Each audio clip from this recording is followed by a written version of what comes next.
Boa tarde! Começa agora o Sessão Cabine. E no programa de hoje a gente vai falar sobre a série Jangadeiros da São Pedro, que estreou na última terça-feira dentro do Séries Documentais, que é mais um espaço dedicado ao audiovisual aqui na TV Pernambuco. A nova faixa vai ao ar sempre às terças-feiras, 6h30 da noite. Mas antes de entrar no mundo dos Jangadeiros da São Pedro, a gente vai falar sobre uma sessão especial que levou muita gente para uma sala de cinema em um horário bem inusitado. Quem gosta de cinema brasileiro, de cinema de terror ou dos dois, com certeza conhece o clássico A Meia-Noite Levarei Tua Alma, de José Mojica Marins, o grande Zé do Caixão. Pois bem, o Cinema da Fundação passou a oferecer ao público no último mês de abril a sessão especial A Meia-Noite Te Levarei ao Cinema, que exibe uma vez por mês, com início às 11h59 da noite dos sábados, filmes que dialogam com o gênero Midnight Movies. A primeira sessão exibiu o filme mexicano El Topo, de 1970, dirigido por Alejandro Jodorowsky. A produção, junto com a extinta sala de cinema Elgin, em Nova York, ajudou a criar as sessões de filmes à meia-noite e o gênero Midnight Movie. A gente preparou uma matéria para falar sobre a sessão A Meia-Noite Te Levarei ao Cinema. Uma nova programação da Fundação Joaquim Nabuco promete levar os amantes da sétima arte às salas de cinema em um horário inusitado. À meia-noite te levarei ao cinema. Isso você não ouviu errado. A nova programação do cinema da Fundação Joaquim Nabuco conta com uma nova faixa de horário. O cinema passa a exibir a sessão especial uma vez ao mês, inspirada em uma tradição cinematográfica lançada em Nova York décadas atrás. A história das sessões da meia-noite, elas remontam a mais de 50 anos. Elas começaram em salas de cinema na década de 60. Em salas de cinema, isso começou a acontecer de forma regular, com a programação contínua, em 1969. Foi lá em Nova York, num cinema chamado Elgin, que ele nem existe mais. O proprietário era um ucraniano que chegou lá em Nova York, começou a trabalhar com cinema, distribuir filmes, e ele comprou essa sala. E ele decidiu que para essa sala ele ia exibir filmes esquisitos, E aí ele jogou a ideia de fazer uma sessão à meia-noite. Recebeu muitas críticas, todo mundo dizendo que não ia dar certo, que ninguém ia sair de casa tão tarde da noite para ver um filme no cinema. E aí ele não ouviu ninguém e seguiu com a ideia. As primeiras sessões, elas não foram, de fato, populares, assim. Mas aí, em 1970, ele colocou em cartaz um filme mexicano muito louco, psicodélico, de um cara chamado Jodorowsky, chamado El Topo. Esse filme virou uma febre. As sessões eram apenas à meia-noite, todos os dias, e ele lotava todas as sessões. Um negócio assim incompreensível, inédito, que chamou a atenção de todo mundo.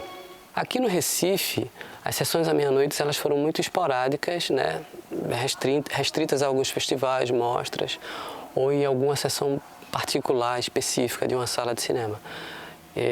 Pelo que eu entendo, não houve uma sessão regular de sessões à meia-noite aqui no Recife.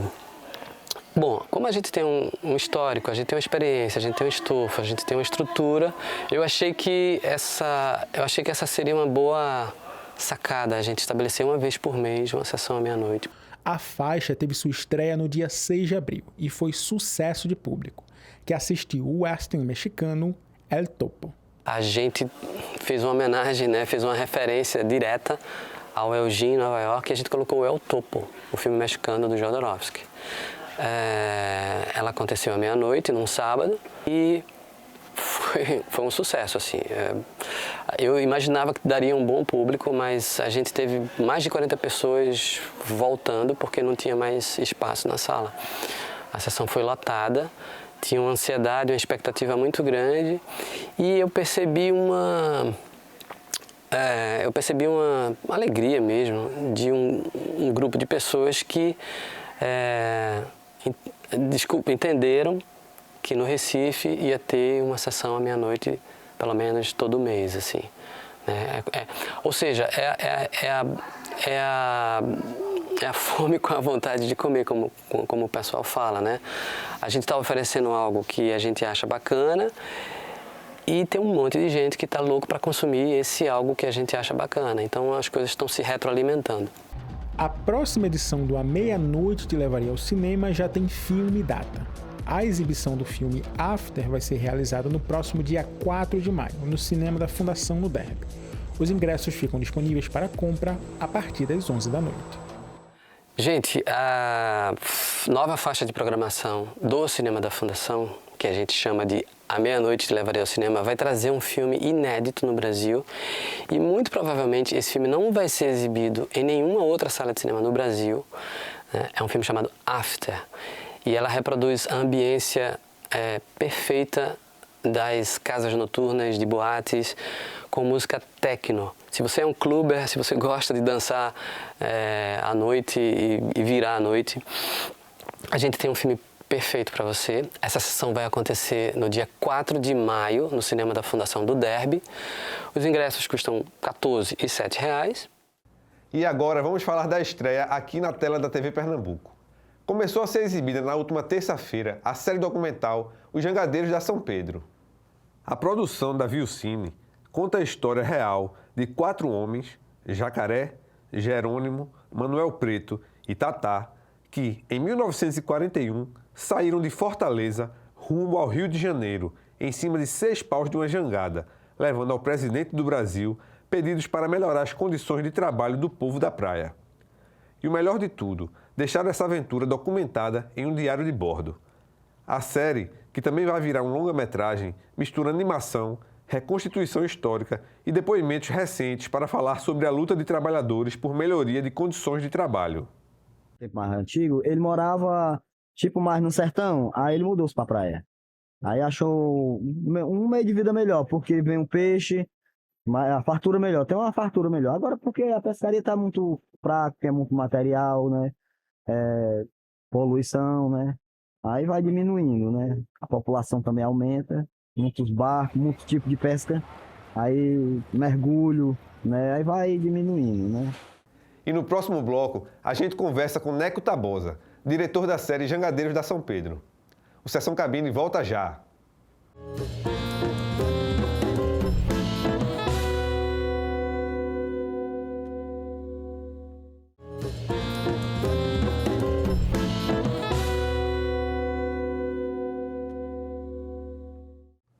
E o Sessão Cabine já está de volta, agora aqui na companhia de Neco Tabosa, diretor da série Jangadeiros da São Pedro. Tudo bom, Neco? E aí, velho, prazer estar com você aqui. Obrigado pelo convite. Pois é, a série já está no ar aqui na TV desde a última terça-feira. A gente vai conversar um pouquinho com ele aqui sobre como é que foi feito esse projeto, como é que essa história tão interessante aí dos jangadeiros cearenses lutando contra a repressão, né, por direitos trabalhistas. Como é que essa história chegou na mão de vocês? Bote fé, boa pergunta. Vou tentar lembrar tudo porque faz tempo que a gente está nesse projeto. O Ulisses Brandão, que é o produtor da série, tem a Vilcine e eu, a gente já vem do jornalismo e tem um interesse muito grande por histórias não contadas com a dedicação necessária ou com figuras que foram apagadas dos livros oficiais de história, né? Quando ele chegou com a proposta de fazer a série documental, que foi a primeira versão que a gente pensou, já tinha esse interesse de dar voz aos caras que ficaram de fora do registro do Brasil oficial, né, que se costuma dizer. E aí, a ajuda de um pesquisador local, um cara que já trabalha com cinema lá em Fortaleza, chegou nesse diário de bordo, porque é o verdadeiro diferencial desse grupo de 4 homens que subiu na jangada. Eles não foram os primeiros a fazer isso. Há registro de que em 1920, algum raid desse tipo já tinha saído de Brasília Teimosa, aqui do Recife, né? Para chegar até a sede do governo federal e pedir a inclusão dos trabalhadores da pesca artesanal em na época o governo era do Getúlio Vargas, então estava começando a nascer isso aí, Ministério do Trabalho, um salário mínimo, um piso... direitos trabalhistas como um todo, né? Como estava nascendo no Brasil, né? E esses caras estavam sempre de fora, sem contar a irregularidade da atividade, porque nem sempre tem peixe grande, nem sempre tem peixe que o mercado absorve. Mas tem um período que tem que respeitar ali, né? Do defeso. Isso nem se sabia na época. Levou mais 30 anos depois dessa história que a gente conta na série para surgir a história para da ter defesa. algum incentivo federal e uma pesquisa científica aplicada a isso aí. Entre 40 e 60, estava tudo começando e todo o peixe consumido no litoral nordestino era pego por esses homens, por essas aventuras de subir na jangada, sair para conseguir o trabalho do dia, porque o dinheiro já não dá para o dia seguinte, o cara tem que subir de novo na jangada. Alguns sem saber se voltavam. Alguns contemporâneos de Jacaré, do Manuel Preto, do Tatá, do Jacaré, que a gente vai ver na série, que já está vendo, né, que já está no ar. Isso. Alguns contemporâneos desses caras não sabiam sequer nadar, mas era o único jeito de trampar, porque teve umas secas muito pesadas no estado do Ceará, então havia um êxodo dessa população para ir conseguir o trabalho que desse e o litoral era uma saída. Alguns homens começavam a trabalhar muito pequeno, 12 anos, 14 anos, como funcionários dessas jangadas, nessas condições, de não dar tempo de pescar propriamente ou de saber nadar para se virar se a jangada virasse. Vocês partem de uma história lá de 1940, né? Vocês têm alguma documentação, mas tem também alguma parte, imagino que interpretar, uma interpretação de vocês para talvez até as lacunas do que existe naquele... Né? E tem vários formatos, né, no filme, né? O filme é um documentário, mas tem uma parte de animação, né? Tem essa reinvenção, em algum nível, uma reinvenção dos fatos, assim, a partir do pouco que vocês tinham. E também, assim, essa questão do tempo, né? A história de 1940, mas tem também muitos depoimentos atuais que falam sobre a vida dos trabalhadores da pesca atualmente. Tem também a personagem, a tia Samoa, que é lá do século XIX ainda. Como é que foi essa mistura toda aí? Tanto de formatos quanto cronológico, né? Como é que isso entrou no...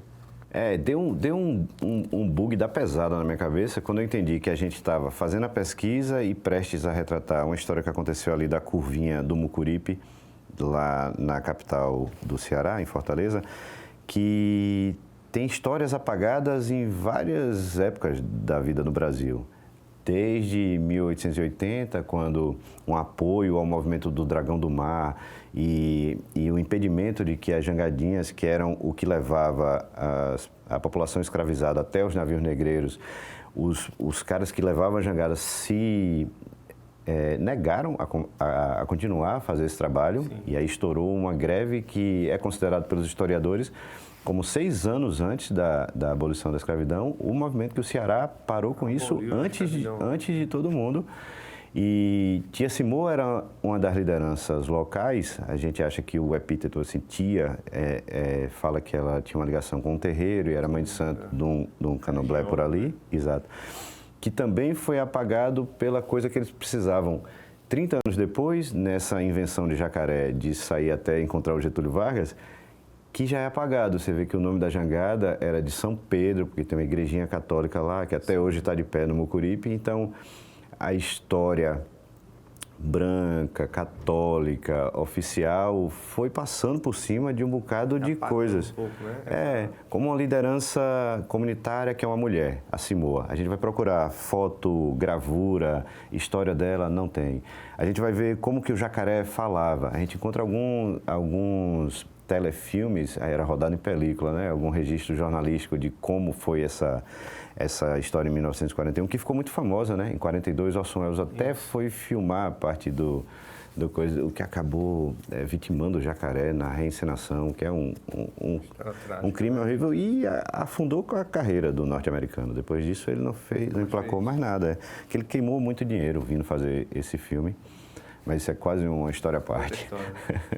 E a voz de Jacaré, que é o que a gente está falando, não foi gravada.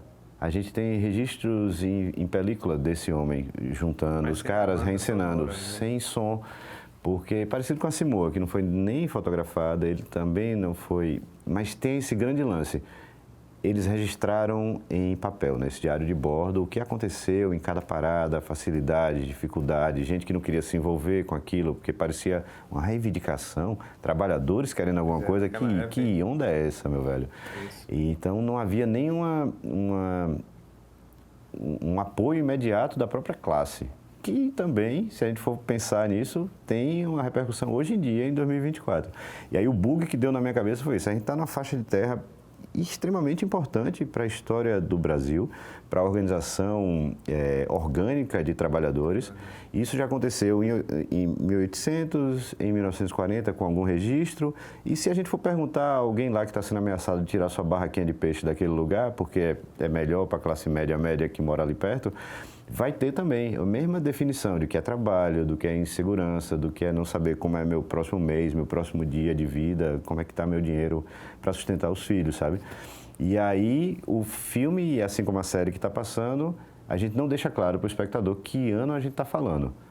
Porque a reclamação é a mesma, a vontade de mudar é igual e a polícia reprimindo e o governo fingindo que não está acontecendo, aconteceu igualzinho. O Brasil é um grande desafio para qualquer roteiro de ficção, né? Vai se repetindo, né? Temos um grande passado pela frente, né? Essas coisas. Então, no filme não fica claro de que ano a gente está falando, mas se você prestar atenção aos detalhes, a roupa que está ali usada, e em alguns momentos você não tem como saber mesmo, porque Tia Simoa, a gente inventou que ela tem um cineclube na beira da praia. Século XIX. Não teria projetor, né? Mas ela está falando da mesma coisa que se você for vai que ela hoje, foi antes do Lumière e vai inventou, saber, né? e ninguém registrou. Pois é, e fala um pouco também, né, de como foi essa parceria aí, porque vocês são, assim, você é baiano, mas radicado aqui em Recife, mas vocês são recifenses, assim, o projeto nasceu aqui no Recife, o filme, né, se passa em Fortaleza, mas a equipe, acho que tem a equipe, os atores, né, quem faz as vozes são daqui de Pernambuco, né, como foi essa... Como é que funcionou aí essa... Tá. É uma produção pernambucana, porque a empresa é de Pernambuco, né? A empresa produtora, e o fundo de apoio ao cinema independente é muito forte aqui, como não tem em outros lugares. Quando a gente começou a apostar que estava fazendo esse filme, lógico que chegou nos comentários no Instagram, assim, lá da Vilcine, devia ter um filme desse aqui no Ceará e sendo feito por nós. Que eu acredito que quando existir um filme desse, eu posso até gostar mais dele. Ou se for feito por um realizador, uma realizadora negra, que entendam umas nuances que eu não vou conseguir pescar por conta da minha condição de privilegiado branco, da onde eu venho, né? Que também deve ser um filme que eu vou gostar ainda mais, mesmo não sendo cearense. Esse filho de um pescador. Com certeza vai ter nuances que eu não vou conseguir botar lá, nem que eu tente, pesquise e tal, é tabacudice, acreditar nisso. Então, é o filme que a gente conseguiu fazer, é uma história que eu acredito que seja brasileira, mais ainda do que de um estado ou do outro. É tão forte que é isso, a gente podia usar a imagem de arquivo e ser bem fiel à reconstituição daquela época para cada assunto que a gente fosse botar. Mas ela é tão forte que se impõe até essa reconstrução animada de personagens com traços mais estilizados. A direção de arte é do Roger Silva, que ficou impecável, ele já faz um negócio inspirado mais em um trabalho haitiano ou do continente africano do que nos norte-americanos, nos europeus. Ele busca, no traço dele, chegar nesses pontos. Isso está no filme. E para dar voz a eles, a gente precisava de 4 grandes talentos locais, né? Fomos atrás do Arthur Canavarro, que faz o Jacaré, Lepê Correia, Samuel Santos e Orum, o filho do Mestre Meia-Noite. Meia-Noite, do Dario Malum. Exatamente. Porque foi o jeito brasileiro, pernambucano, claro, não há por que esconder isso aí, mas que brasileiro e histórico, esse era o nosso mote. Eu queria ver outros filmes feitos com essa história, claro, com certeza. E você falou aí, né, um pouco da pesquisa, que não existia registros da voz de Jacaré e dos outros pescadores, mas que vocês fizeram uma pesquisa de linguagem muito interessante, até com o Islã das Minas, né? Como é que foi essa, para poder chegar no resultado final ali? Bote fé, porque eu construí o roteiro, pelo menos dos pescadores, a partir do diário de bordo, que foi encontrado, como Edmar Morel, que era o jornalista responsável pelas matérias, né, do Globo da época, do Diário da Manhã. E algumas coisas, eu tenho certeza, são atribuídas a esse grupo de pescadores. Era escrito pelo jornalista ou por alguém que estava mais de perto ali e tal coisa. Mas para Simoa, a gente não tinha ideia nenhuma de como ela falaria. E aí, partindo da mesma chave, de que há questões que são atemporais. Onde está a reivindicação agora do espaço para a mulher, de histórias apagadas e de lutas comunitárias. Isso aí está na poesia de rua e nesses slams, né, de batalhas de rap. Daí tem uma poeta que chama MC Lilo, que fez uma reconstrução da cabeça dela de como seria a voz da Simoa, a atitude dela de se comunicar com aquela colônia de pescadores e até o tema, que uma coisa que está no Diário de Bordo, o Jacaré referencia a luta do Dragão do Mar, que esse sim foi contemporâneo da Simoa.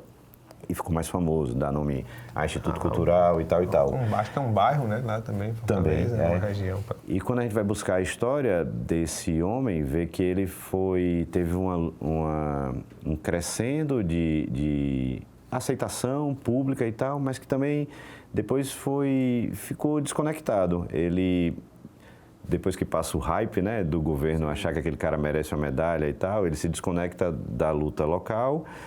E aí, quando passa esse zum ao redor do nome dele, ele não tem mais um diálogo, nem com os pescadores, nem com os burocratas, nem com os poderosos, porque os governos mudam, você sabe. E aí, o Dragão do Mar tem um fim de vida que é mais deprimido e tal, isolado. E Lilo viu nisso aí um grande material. A participação dela é uma poesia que ela criou por 4 minutos, reinventando como Simoa contaria para pessoas que não conheciam o Dragão do Mar como foi a luta dele e o que ele está passando na cabeça dele, e só ela faria desse jeito. É um roteiro, enfim, colaborativo. Na parte de reinventar os pescadores, fiquei com isso. A modernização da luta lá no final também eu escrevi, mas a parte do Dragão do Mar, pela voz da personagem mulher, é da MC Lilo. Maravilha. E explica um pouco aqui para a gente. A gente está passando aqui na TV Pernambuco a versão seriada, né, da obra, mas tem um longa-metragem aí sendo produzido para ser feito.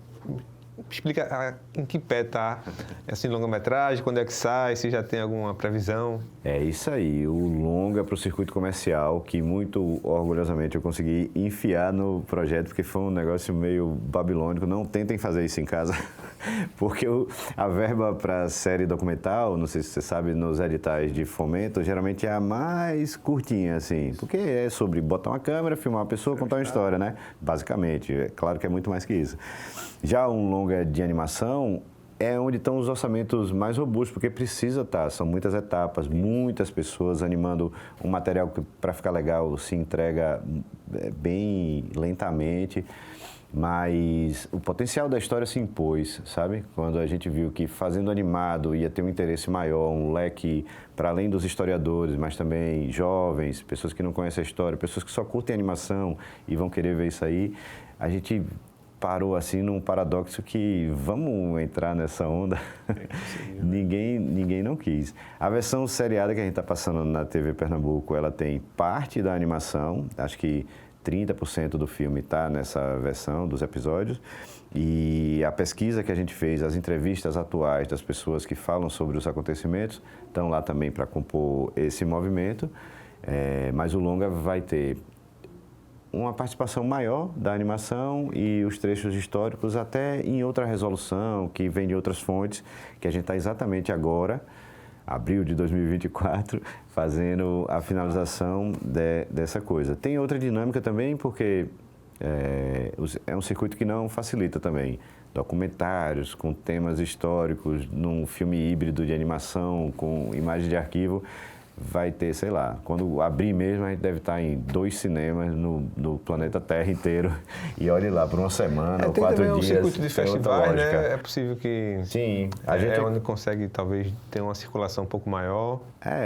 Parecido com Jacaré, a gente vai se lançar nessa aventura aí e ver onde é que chega. Maravilha. Neco, muito obrigado. Valeu, bicho. Obrigado de novo. É isso. A Jangadeiros da São Pedro está passando aqui na TV Pernambuco, sempre às terças-feiras, às 6h30 da noite. E a gente volta já com Sessão Cabine.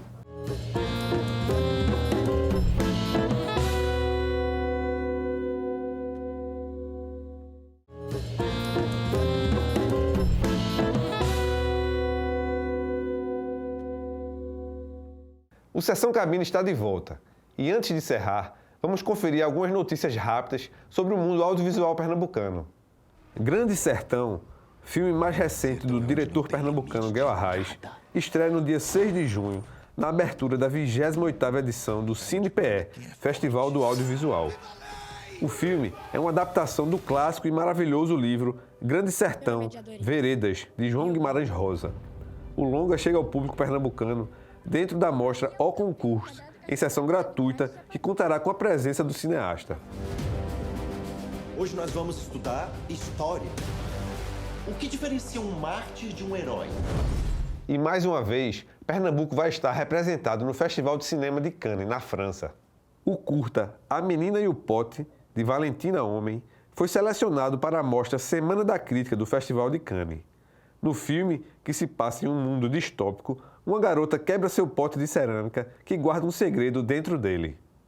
O Sessão Cabine de hoje fica por aqui. Semana que vem a gente volta para conversar um pouco mais sobre cinema. Até lá!